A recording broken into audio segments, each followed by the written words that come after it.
Hey folks, this is Jeremy Francis with Francis Fishing. I'm coming to you today because I'm going to do a couple of videos on fishing knots. The first video we're going to do is talk about the Palomar knot today. So the Palomar knot is probably the most common knot used in bass fishing. I personally feel like you can use a Palomar knot in a couple of different circumstances. First and foremost, I always use the Palomar knot when I'm tying braided line. The second piece is there's a lot of debate. A lot of folks say you should not use a Palomar knot on fluorocarbon, and I don't believe that. I think there's certain circumstances where the Palomar knot is perfectly fine and as good as any knot when it comes to fluorocarbon. For me, if I'm throwing a crankbait, whether it's a shallow diving crankbait or a deep diving crankbait, a spinner bait, any type of moving bait where the rod that I'm using has a little bit of a tip to it, meaning a little bit of a softer tip, I'll tie that Palomar knot to fluorocarbon. What I absolutely don't do is anytime I'm throwing a jig, a creature bait, a worm, anything that I'm working a bait, whether it's through a bush or in open water, but that bait's going to be relatively still, and when I get a bite, I'm putting a lot of shock straight on that knot by setting the hook. I think there's a better knot for that, and I definitely don't use the Palomar knot for those circumstances. So tying the knot is pretty simple. You take your fishing line, you run it through the eye the first time, and then you'll take your main line and you'll run it right back through that same eye. And as you can see, I have the loop on the right side, I have the tag end and the main line on the left side.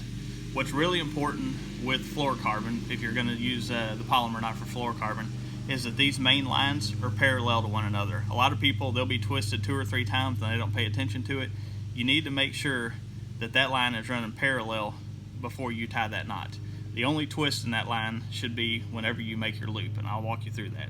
So you've got your tag end main line, you got your loop, you make the loop over your index finger, and then you pull this loop right through the center. And when you do that, that's the only twist you should have in that line. And then once you do that, you will take this bigger loop, pull your bait back through it, and what I recommend you do is you pull all your line up top, cinch it down to where it's at least semi-tight, and then with braided line it's not as important, but with fluorocarbon, make sure you wet the knot, and then you pull it down tight. Pull your main line, pull your tag in, and of course clip your tag end off. So that's a pretty basic knot. It's used a lot in the fishing industry now or today. Again, I think it's okay to use it with the fluorocarbon line. Just make sure you tie it the right way. There's a lot of frustration that people get that they're tying their Palomar knot with the fluorocarbon, worm fishing, they set the hook and they break off. Most of the time, that's not really the knot. It's because you had an additional twist in that knot, which made a weak spot. So just make sure your line's running parallel when you're tying this knot, and you should have a lot more success. I appreciate your time. If you have any questions, certainly feel free to reach out to me, and have a great time on the water. Thank you.